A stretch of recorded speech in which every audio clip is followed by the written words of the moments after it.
Welcome back, John. Hey, thanks very much, man. I appreciate it. Yeah, no, thank you. Now, you know, we're doing the Free Comic Book Day... Jamboree. Yeah, it's the Free Comic Book Day Jamboree. Really, it's the Free Comic Book Day kvetch, where, like, I'm giving a bunch of free kind of mildly complain about it, and give sort of half-hearted praise to the I enjoyed. Don't worry, John. I've got a censor beep for this episode.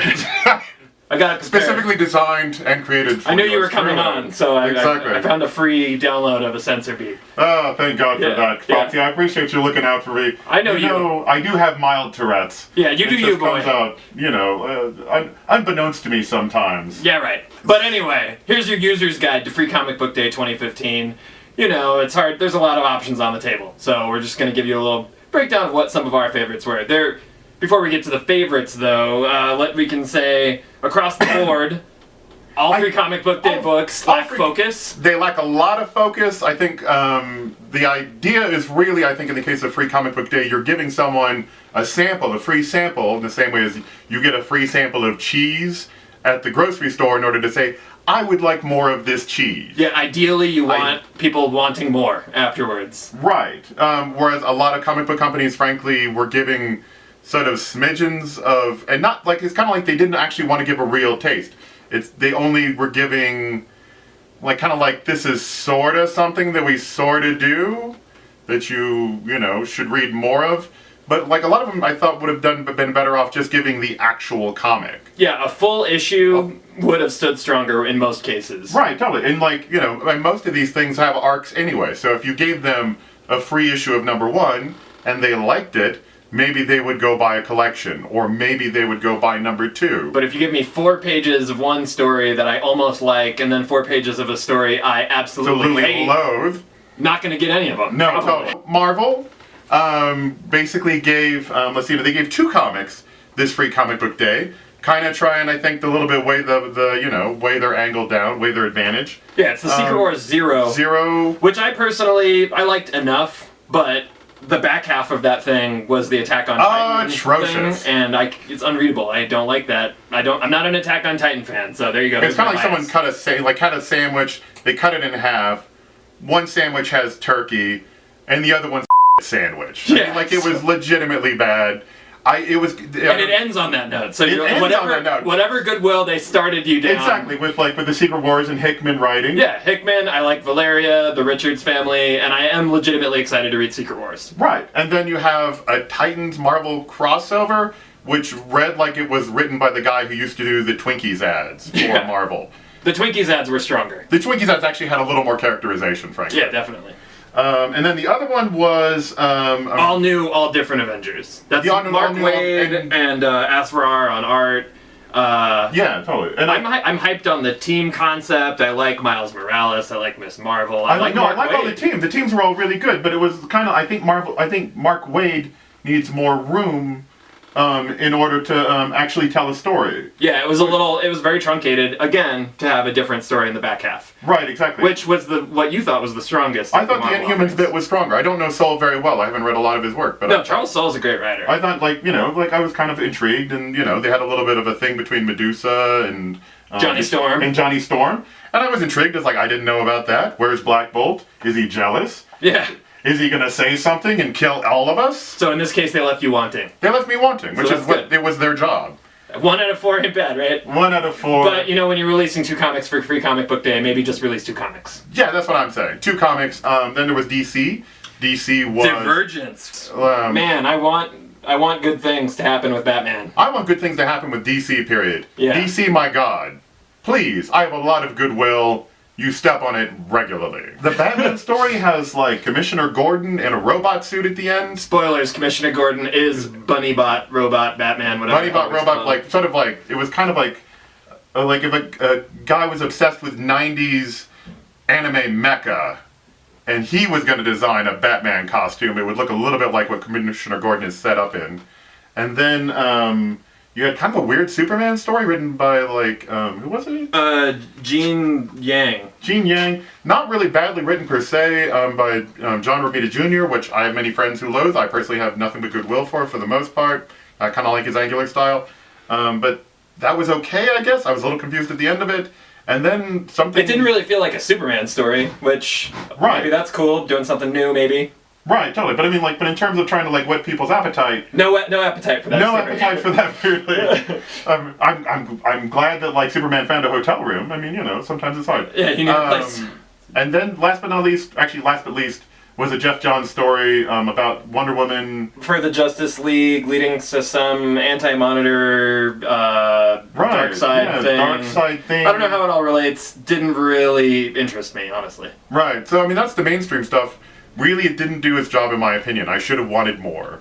And then beyond that, yeah, there's tons of stuff. You'll see a lot of licensed characters this Free Comic Book Day, with every Free Comic Day. You like Mega Man, you got it. You like Sonic, you like Ninja Turtles. Doctor Transformers, Who, Avatar, anything you want. It's pretty much probably it's all out there. The question is whether or not, if you weren't already into it, you picked it up, you read it, and then you would say to yourself, "Oh, I gotta get the rest of that." I need more Mega Man comics. I need more Mega Man comics. Said no one ever, I think. No. Children like the Sonic Mega Man crossover. I can say that. Oh wow. Yeah, that's a strong seller for the children's. I'm more for our youth. Speaking of the children's, let's give an actual honorable mention here, honorable mention goes to SpongeBob.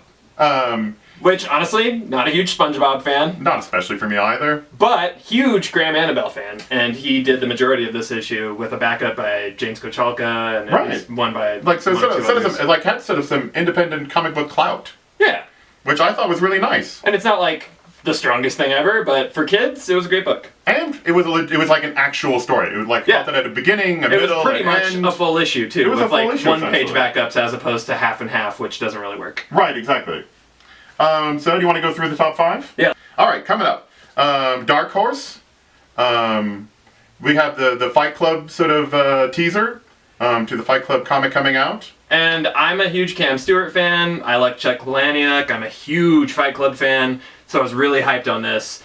And I enjoyed the story. It recontextualizes the ending of the movie, but basically it's like, hey, remember Fight Club? This is what Fight Club was. Yeah, essentially. I mean, it was kind of like this. It is kind of a little bit of a recap. And then that was followed by 2 stories that I couldn't bother reading. You finished them. And I finished them. The Goon was okay. The Strain, I don't really know what's going on in the case of Strain. I've never read the book or seen the show. Or I like the show, but it just wasn't working for me in this small, like, 4 pages of random, out of context, whatever. It's not. Right, it just sort of left me nonplussed. It didn't necessarily leave me with that sort of sense of like, ooh, what happens next? If this was a full Fight Club issue, probably would have ranked higher than 5. Yeah, totally. Like, I think like a full Fight Club issue probably would have been best. And also, why not call the Mignolaverse? Some of the strongest stuff going on in Dark Horse right now is pretty much all from Mignola's angle. But I don't know why they didn't, get some of those guys on board. I know there's an Eric Powell fan base out there, but for me, Eric Powell's always been like poor man's Mignola, so. Really? You can kind of see it a little bit. Like a little bit of the supernatural. Yeah. The supernatural, punchy investigator guy who's like strong but silent for the most part. Yeah, pretty much. I totally see it, It's like Hellboy with less visual interest.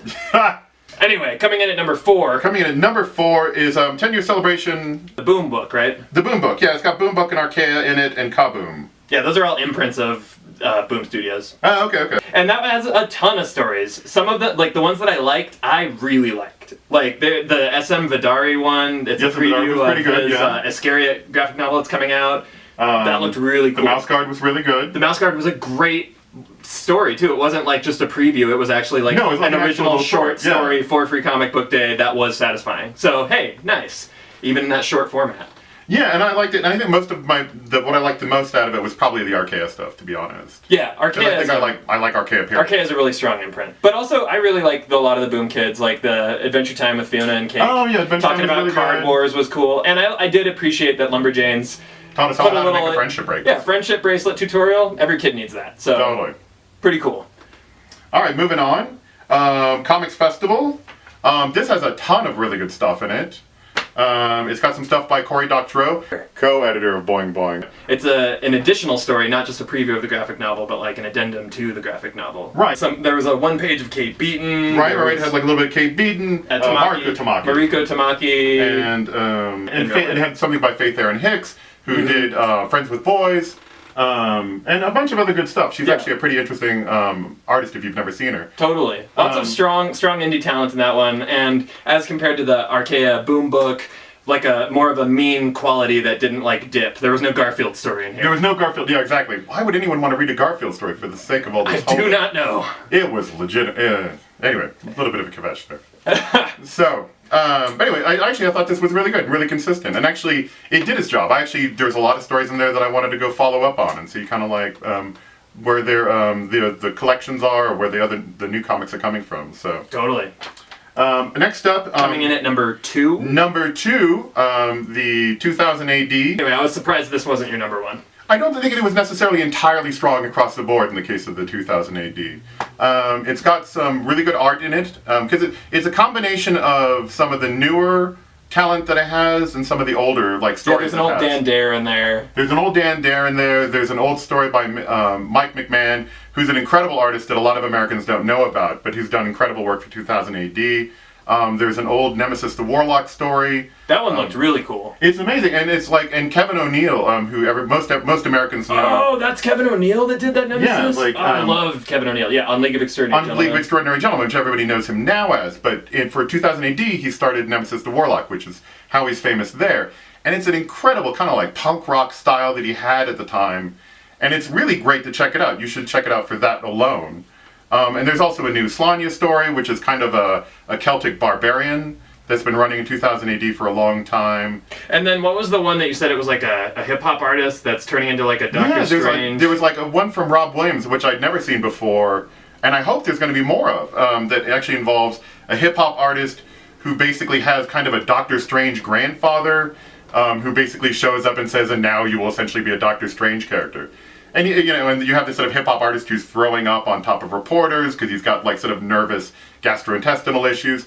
I thought it was great. And the art's really cool on that one. And the art's really cool on that one too. So I say, strong choice. Check overall. it out. And really, I think more people should be checking out the stuff that's coming out of 2000 AD in general. Last but our number 1 is Fantagraphics. Fantagraphics knocked it out of the park. Once again, Hip Hop Family Tree makes for good free comic book day comics. Hip Hop Family Tree is fantastic. I really think people should be following this more.